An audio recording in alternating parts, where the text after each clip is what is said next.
Degree प्राप्त करें, नौकरी करें। नौकरी माध्यम है, लक्ष्य नहीं है। आपके शहर में, मैं हर शहर में कहता हूं, ये जो पुलिस वाले खड़े हैं, ये कौन है? ये अमेरिका से आए हैं क्या?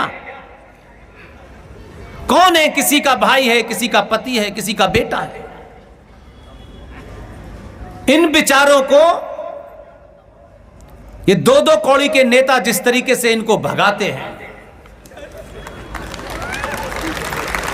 ऐसा लगता है पता नहीं यही कोई महान है, पीछे पीछे बेचारा वो भाग रहा है। नेताजी को कुछ हो ना जाए, मैं कहता हूं जल्दी हो जाए तो अच्छा है। ये धरती के बोझ, कभी इनकी व्यथा आपने सुनी? ये चिंता का विषय है। हम अपने योद्धाओं को नहीं जानते। ऐसा नहीं है कि इनको 5-5 लाख तनख्वाह मिल रही है, इस लालच में ये वर्दी पहने हुए हैं। जितनी तनख्वाह मिल रही है उससे घर में नहीं चलता। लेकिन सनातनी हिंदू समाज के लिए आखिरी लाइन बची है, आखिरी लाइन है।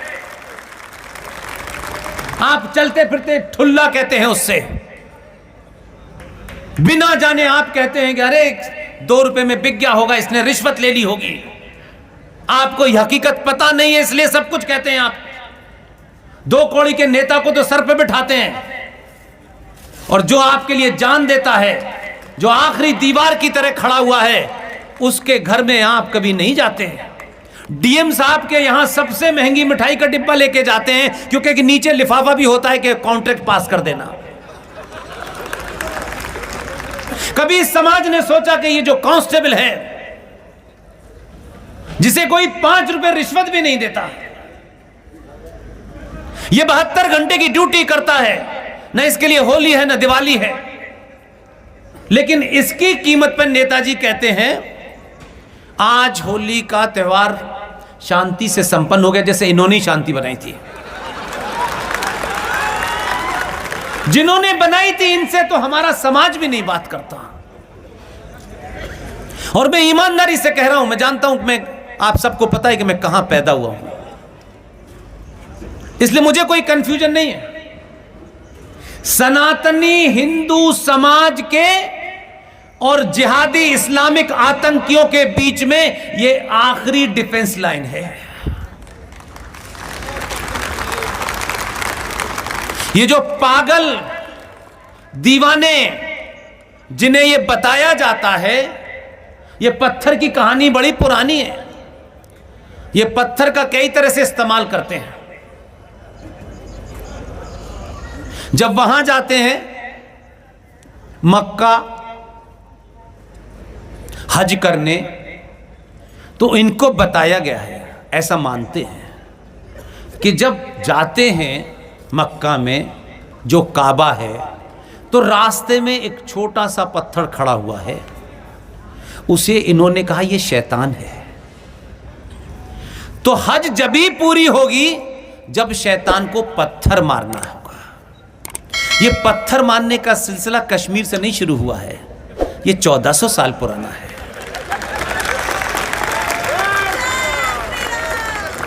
और शैतान को पत्थर मारने के बाद फिर वहां बात करते हैं काबे में जो बैठे हैं। तो ये पत्थर की कहानी आज की नहीं है, बहुत पुरानी है। ये पत्थर जब मारते हैं, जिसे उनके शब्दों में काफिर कहा जाता है, तो ये इस काफिर को मारते हैं जो वर्दी में इतने सारे काफिरों को बचाता है। ये ध्यान रखिएगा, ये लाइन जिस दिन हटेगी, ये पत्थर आपके घर पे गिरेगा।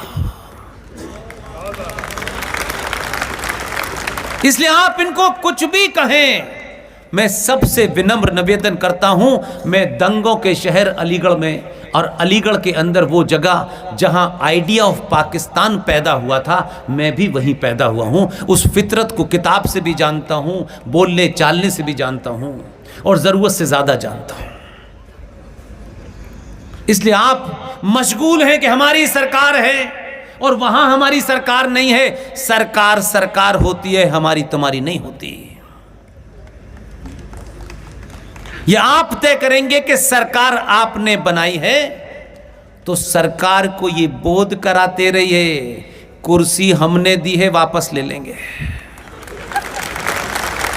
इनको गलतफहमी न हो जाए कि आओ भारत माता की जय, जय श्री राम, 4 नारे लगाए, हिंदू भावुक हो गया, सुबह टिकट मिल गई, शाम में पट्टा डाला और शुरू हो गए कि हमें भाईचारा कायम करना है।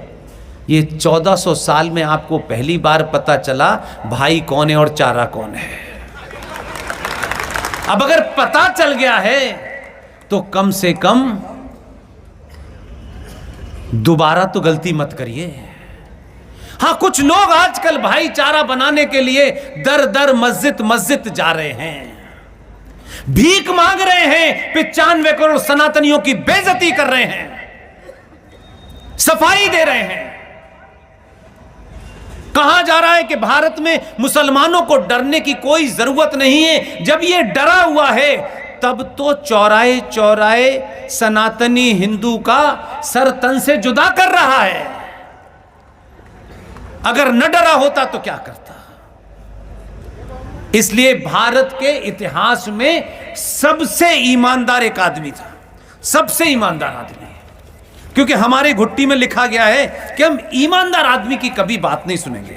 झूठे आदमियों की हम खूब बात सुनते हैं, खूब सुनते हैं, खूब प्रचार करते हैं। आपके लिए आपके पुराने नेताओं में से हो सकता है आप उन्हें अपना नेता न माने, लेकिन आपको वो मजबूत करके गए, लेकिन आपको सुनने की क्षमता ही नहीं है। आपको सुनी सुनाई बातों का प्रचार करने का शौक है। जो दिल चाहे, गणेश जी ने दूध पी लिया, कैलिफोर्निया में पी लिया, पिला दे, खुश, इसी बात से खुश। B.R. अंबेडकर का नाम सुना है? हां या ना में बताइए। B.R. अंबेडकर ने किताब लिखी है,